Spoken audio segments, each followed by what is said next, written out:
रातों रात अमीर बन जाए। हो सकता है किसी इन्वेस्टमेंट से, या कोई साइड हसल एकदम से चल पड़े, या फिर अरे लॉटरी ही लग जाए। ये एक ऐसा ख्याल है जो हम सब कभी ना कभी तो जरूर सोचते हैं। लेकिन यहां एक ट्विस्ट है। सच तो यह है कि ज्यादातर लोगों के लिए ये कोई आशीर्वाद नहीं, बल्कि एक श्राप बन जाता है।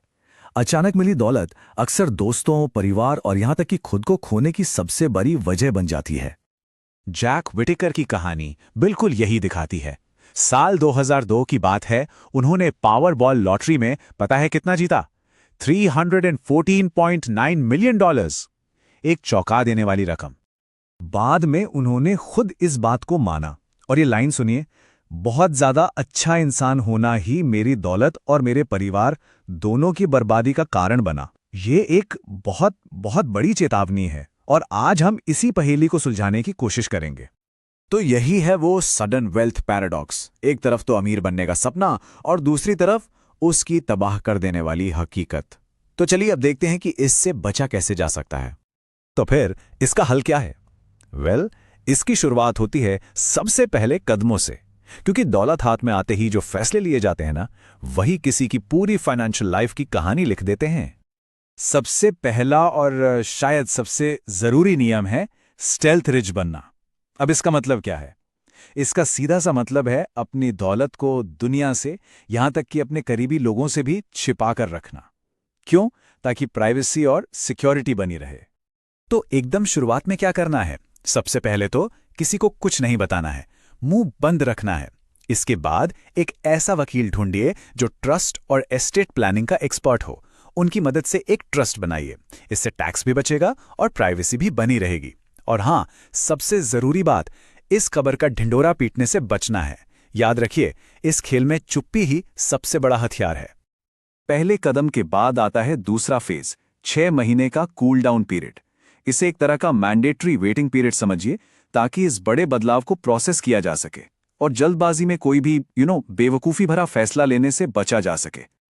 अब देखिए, इस स्लाइड में जो बात है वो सच में दिलचस्प है कि क्या नहीं करना है और क्या करना है। जैसे काम पूरी तरह से नहीं छोड़ना है। हाँ, अगर नौकरी पसंद नहीं है तो उसे छोड़कर कोई दूसरी ढूंढ लीजिए। बोरियत में आकर कोई भी उल्टा सीधा बिजनेस शुरू नहीं करना है। अपनी जिंदगी को जितना हो सके नॉर्मल रखें। और हाँ, खर्च करने का जो लालच होता है ना, उसमें नहीं पड़ना है। सबसे पहले जो भी ज्यादा ब्याज वाले कर्ज हैं उन्हें चुका डालिए।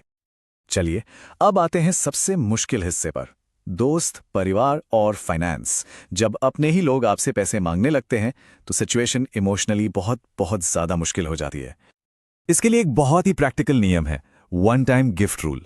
सिंपल है, उनकी बात ध्यान से सुनिए। अगर लगता है कि उन्हें सच में मदद की जरूरत है तो उन्हें वो पैसे एक तोहफे की तरह दे दीजिए। ये उम्मीद तो बिल्कुल मत रखिए कि पैसे वापस आएंगे।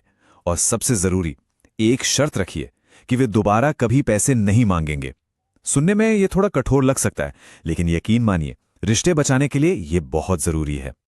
तो ठीक है, अब जब बाहरी चीजें संभाल ली हैं तो अब सारा ध्यान इस पर लगाना है कि ये दौलत हमेशा के लिए कैसे बनी रहे। इसे हम कह सकते हैं अपना मनी ट्री, यानी पैसों का पेड़ बनाना। तो यहां पर जो सबसे जरूरी बात है वो है अपनी सोच को बदलना। एक होती है कंज्यूमर वाली सोच, जो पैसे को जलाने वाली लकड़ी की तरह देखती है, जो जाहिर है बहुत जल्दी खत्म हो जाएगी। और दूसरी तरफ है एक इन्वेस्टर की सोच, जो पैसे को एक पेड़ की तरह देखती है, जो लगातार फल देता रहता है। नियम सीधा है, मूलधन यानी प्रिंसिपल अमाउंट को कभी हाथ मत लगाइए, सिर्फ उसके ब्याज या ग्रोथ पर जिएं। और यहीं से फ्रीडम फिगर का कॉन्सेप्ट आता है। अब ये क्या है? ये वो रकम है जिसे इन्वेस्ट करके सिर्फ उसके रिटर्न से पूरी जिंदगी आराम से गुजारी जा सकती है, बिना असल पैसे को छुए। और इसका कैलकुलेशन भी बहुत आसान है। सालाना जितनी इनकम चाहिए उसे बस 25 से गुणा कर दीजिए। चलिए एक उदाहरण से समझते हैं। मान लीजिए किसी का फ्रीडम फिगर $5 मिलियन है, तो इसे इन्वेस्ट कैसे किया जाएगा? एक सेफ और बैलेंस्ड पोर्टफोलियो कुछ ऐसा दिख सकता है। 20% स्टॉक्स में, 20% बॉन्ड्स में, 20% रियल एस्टेट में, 20% हाई इंटरेस्ट सेविंग्स में, 10% क्रिप्टो में, और बाकी बचे 10% फन मनी के लिए। अब जरा इस पोर्टफोलियो की डिटेल्स पर नजर डालते हैं। स्टॉक मार्केट से लेकर रियल एस्टेट और हाई इंटरेस्ट सेविंग्स तक, इन सभी इन्वेस्टमेंट्स को मिलाकर ये पोर्टफोलियो हर साल करीब करीब $3,12,500 की पैसिव इनकम जनरेट कर सकता है। यही तो है सही इन्वेस्टमेंट की ताकत, जिससे पैसा खुद ब खुद बढ़ता रहता है। तो अंत में आइए अमीर होने के असली मतलब को एक नए नजरिए से देखते हैं। ये सिर्फ महंगी गाड़ियों या बड़े बड़े घरों के बारे में नहीं है। असली दौलत लैम्बोर्गिनी या आलीशान बंगलों में नहीं है। नहीं, असली दौलत है अपना समय वापस खरीदना। ये उस आज़ादी के बारे में है जहां हर सुबह उठकर ये फैसला कर सकें कि आज का दिन मैं कैसे बिताना चाहता हूं। और यही आज का अंतिम विचार है। सोचिए, अगर किसी के पास पूरी आज़ादी हो तो वो अपना समय किस चीज पर खर्च करेगा?